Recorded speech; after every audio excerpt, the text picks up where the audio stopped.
So, been a while, huh? Yeah, I know. It's been over a month since I've made a video, but I've been busy, guys. Trust me. Really busy, yeah. But I'm back, and let's just briefly, like we did last time with the last news rundown, go into my thoughts on the 7 episodes of the show that have aired since I've been on break a little. First up being episode 3, which was okay. Project S, The Worst Dojo, was a really good segment.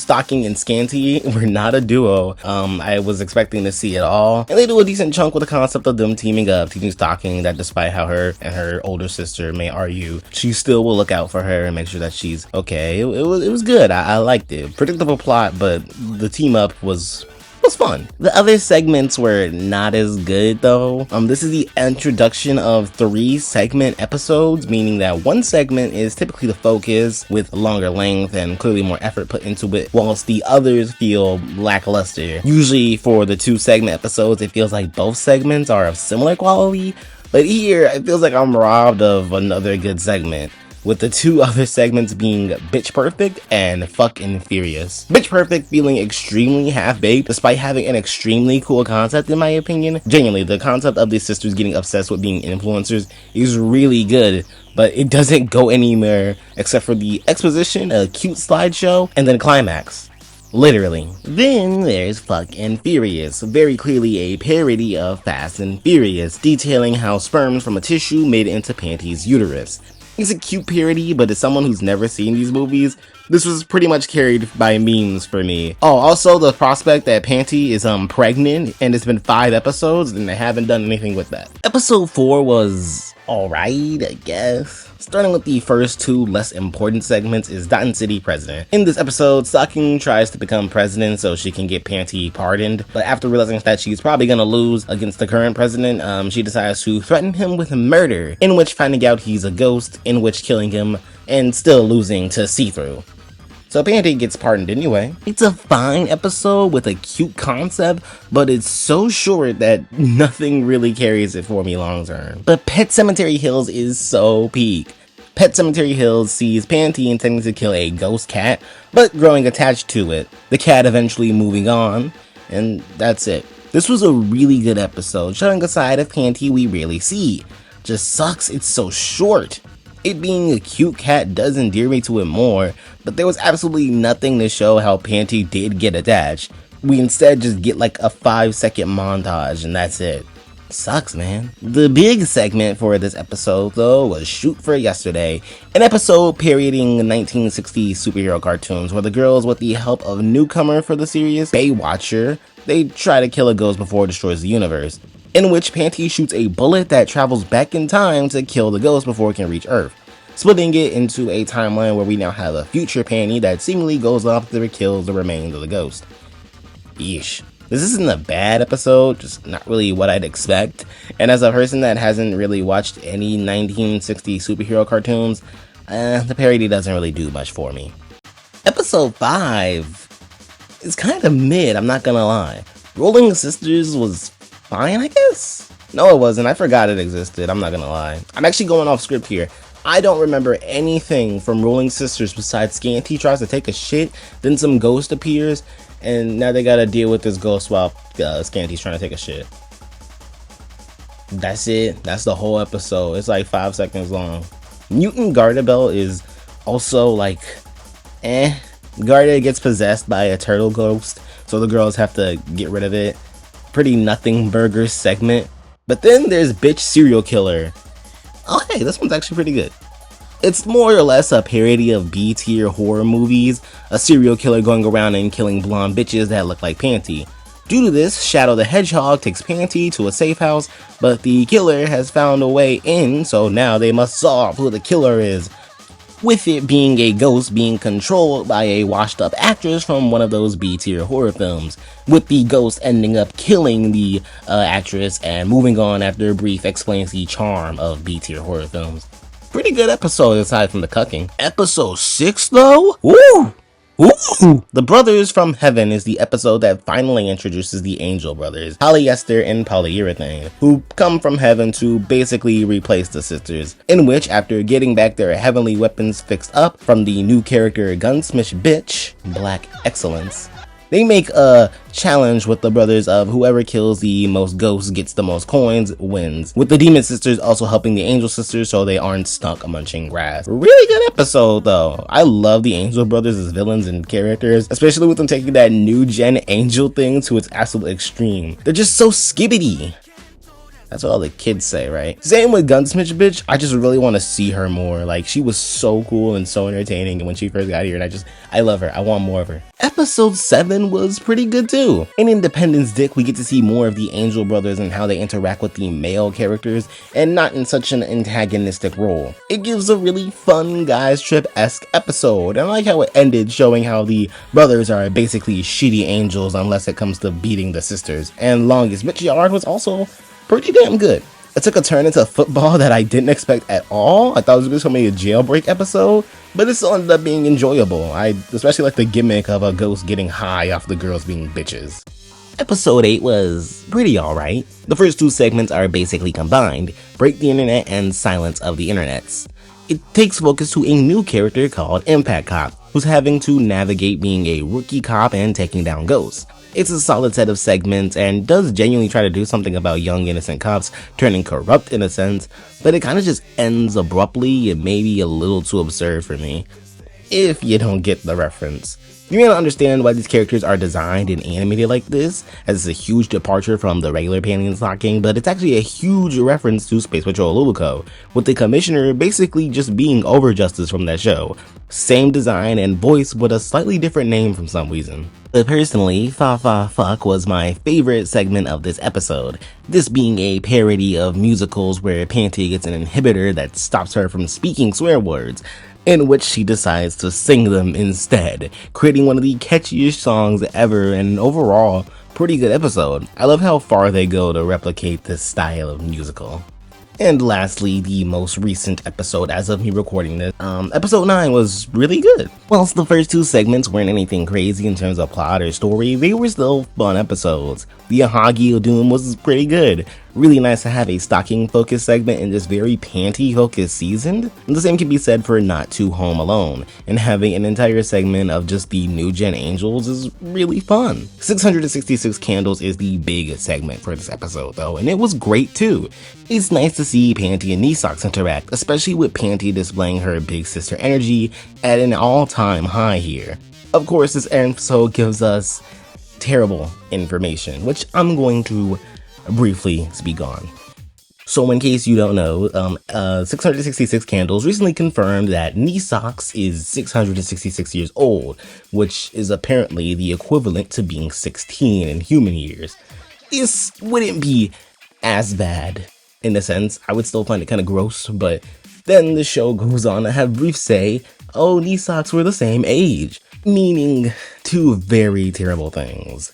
Panty is, in short, a pedophile. 2, Nisox is a character in this show that is played to be a minor who is doing sexual activities. That's not good. I don't think I have to explain to many people that that's not a good thing, and that's very, very gross and weird and wrong. And so a lot of the questions came to be, are people good for even supporting the show? Should you support this show? Should you watch this show? Should you just boycott altogether? Depends on what you want to do. Quite frankly, I understand if someone doesn't want to be associated with panty and stocking anymore. It's a very, very weird decision to imply that a character that you heavily sexualize is 16 and that the main character is essentially a pedophile. But at the same time, I can't exactly say anyone that continues to support the show is inherently wrong, and I don't think that should be said. Look at a show like Family Guy. This show had a character that was essentially a rapist. Well, they made it through the whole season. Now can I have my own show, Peter? Quagmire, you're a rapist. The show has been on and been supported for 25 years, and it has a character that they want you to find likable, but is also essentially, again, a rapist. Does that inherently make everybody who watches Family Guy a bad person? No. Just because you watch or consume something that has bad ideas doesn't mean you support said idea. A lot of the things I like are arguably controversial and have controversial aspects from them that I can acknowledge are wrong, weird, or gross. But that doesn't mean the thing I like is inherently bad, or even the people behind it. I don't know entirely what was going through the people at Trigger's heads when they might decided to make this decision, but I don't think they were trying to be terribly predatory. In Japan, the age of consent is 16. More or less, this is just what they know was quote-unquote right. I don't think they were inherently trying to make anything creepy here. It was just a cultural difference in a sense. But also, again, I cannot blame anybody for dropping the show from this, and neither of you guys should either. I've seen a lot of discourse around this subject with people fighting people who abandoning the show, calling them fake fans or tourists, whatever kind of dumb insult that is. But it's not wrong to want to drop a show because of an idea like this. And I feel like everybody deserves respect no matter what decision they make at the end of the day. Just because you like the show, you like the characters, the story, the plot, doesn't make you a bad person. But just because you can't stand a really, really gross and weird decision doesn't make you a fake fan or some dumb bullshit insult that anime fans come up with. I'm gonna keep supporting the show because I do like the story, the characters, what's going on in season 2 has honestly overall been a huge improvement from season 1, especially when they have tried to get rid of a lot of the weird and controversial crap from season 1. No incest, they removed a lot of racist elements from season 1. It's been pretty smooth riding until now. But this just kind of threw a curveball at everybody. But at the end of the day, please respect everybody's decision on whatever they please to do. Whether that's drop it or watch it illegally or watch it and support it. On Twitter, I made a post saying that anybody that supports the idea of Nisox being 16 and Brief being 16 should kill themselves. I stand by that, 100%. I am not taking anything I said back there. But just because you watch the show and support the show and enjoy the show doesn't make you inherently a pedophile. And just because you drop the show doesn't make you a fake fan. Cool? Cool. Right though, on to the news, and dear God, there is so much. Starting with new Panty and Stocking Fest, Daytime Fuck and Nighttime Fuck, and new Panty and Stocking One Night Escape. All 3 events being held on September 13th, 2025. The Daytime Fuck being held at the Zepp Shinjuku in Tokyo venue starting at 1300. The Nighttime Fuck being held at the same venue at 1700. And the new Panty and Stocking One Night Escape at the Zero Tokyo at 22 o'clock, with merchandise being given out at both events. In new Panty and Stocking Fest segment, there's going to be appearances by the Japanese voices of Panty and Stocking, Arisa Soragawa and Maria Eyes, a mini DJ set by one and only Taku Takushi, and to round off the event, there will be a staff talk from Studio Trigger, including Hiroyuki Yamashi and Hiromi Wakabayashi. They're going to talk about the creation of a new Panty and Stocking with GARTERBELT, it seems.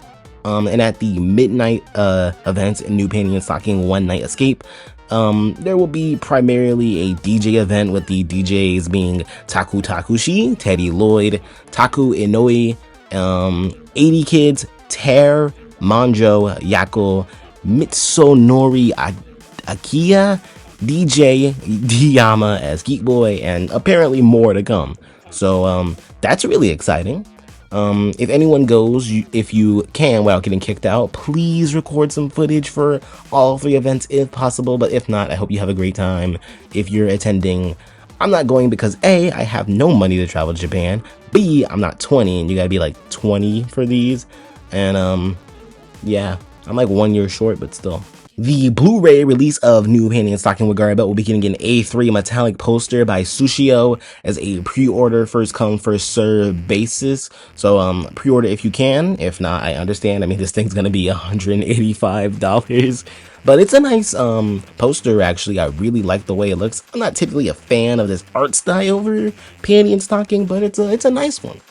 The new Panty and Stocking with GARTERBELT soundtrack is officially up for pre-order, releasing on September 24th with 2 editions, a first press limited edition for 4,620 yen and a standard edition for 3,520 yen, both having slightly different covers, colors actually for their artwork. and the first price limited edition containing a second CD with 25 bonus tracks.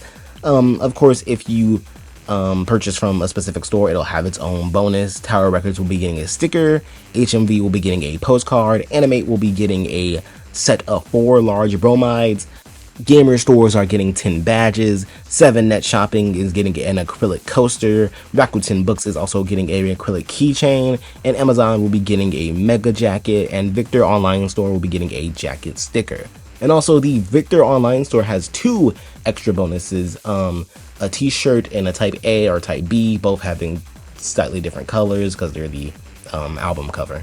With that, I'll leave a link to the purchase pages for the DVD and the soundtrack. New Panty and Stocking with GARTERBELT had a presence at Otakon 2025, having an exclusive screening and edit of episodes being shown on August 8, 2025, along with a staff talk. On August 9, 2025, they held an autograph session, and on August 10, 2025, they held a live drawing and Q&A panel, Sushio drawing up a bunch of art that would be given to attendees. The EP Theme of New Panty and Stocking album released on August 6, 2025, featuring the theme of New Panty and Stocking by Teddy Lloyd, Reckless by M-Flow, Angels and Demons by Teddy Lloyd, the long version of Theme of New Panty and Stocking by Teddy Lloyd, an instrumental version of the long version of the theme of New Panty and Stocking by Teddy Lloyd, and an instrumental version of Reckless by M-Flow. Then even releasing a YouTube video of Ashley and EVP singing the theme of New Panty and Stocking to commemorate the release of the EP. Panty and Stocking, Panty Stocking, P-A-N-T-Y-S-T-O-C-K-I-N-G, Panty and Stocking, Panty Stocking, P-A-N-T-Y-S-T-O-C-K-I-N-G, Panty and Stocking. New!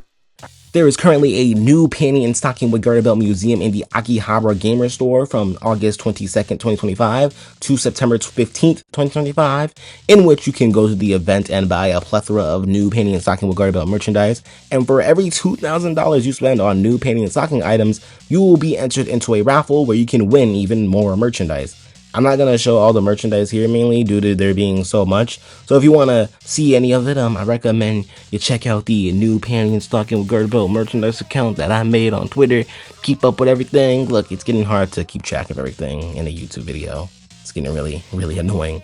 But you can also get some of the merchandise from the museum online, I believe, and I'll leave a link to that in the description below.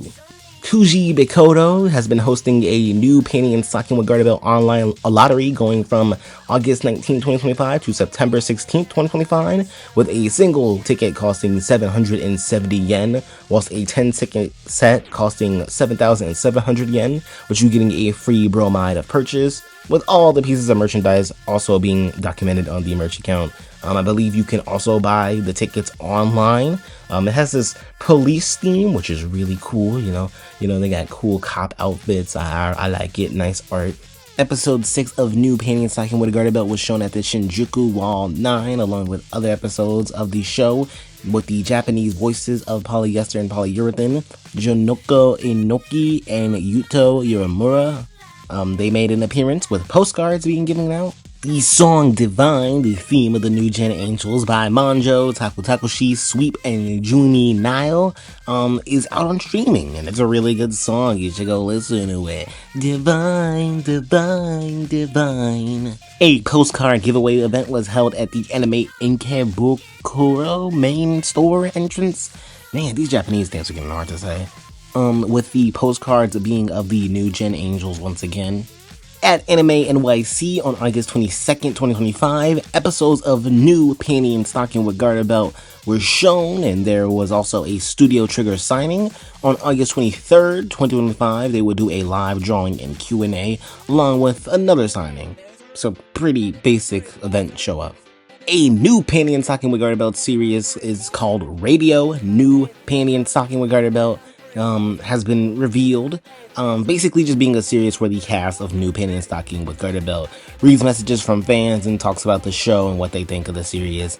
It's free for like the first day of an episode's release, but then you have to pay to listen to past episodes. But as someone who doesn't speak Japanese, there's no need for me to really delve into it until somebody subs it, but I'll leave a link to the description. I'll leave a link in the description to the service below. Tower Records will be holding a new Panty and Stocking with Garterbelt pop-up shop in October 2025, with more about the event to be revealed at a later date, with this super cute poster being shown off of panty, stocking, scanty, knee socks, polyester, polyurethane, and brief. The anime magazine 2DI released its newest issue, volume 125, with new Panty and Stocking with Garterbelt not only having a 14-page feature, but also the cover for the book, with an acrylic stand also being included for specific members of the magazine. New Panty and Stocking with Garterbelt also appeared at San Japan 2025, doing the typical event stuff, having a live drawing Q&A on August 29, 2025, an autograph session, another autograph session and screening and staff talk on August 30th, 2025, and on August 31st, 2025, another autograph session. A new podcast by Taku Takushi called This Is New Panty and Stocking released 2 episodes as a Spotify exclusive. The first 2 episodes featuring Taku Takushi as the host, with Hiroyuki Amashi and Hiromi Wakabayashi as his guests. It's primarily, again, in Japanese, so I'm not buying Spotify subscription for something that I can't understand. And lastly, new Panty and Stocking with Garterbelt will be doing a collab with the Mana Kaneko karaoke spot from August 28, 2025 to October 13, 2025, including the song's theme for Panty and Stocking, Fallen Angel, and D-City Rock, along with featuring unique drinks and pieces of merchandise, with the merchandise being sold on the Animate store from September 29th to October 19th, 2025.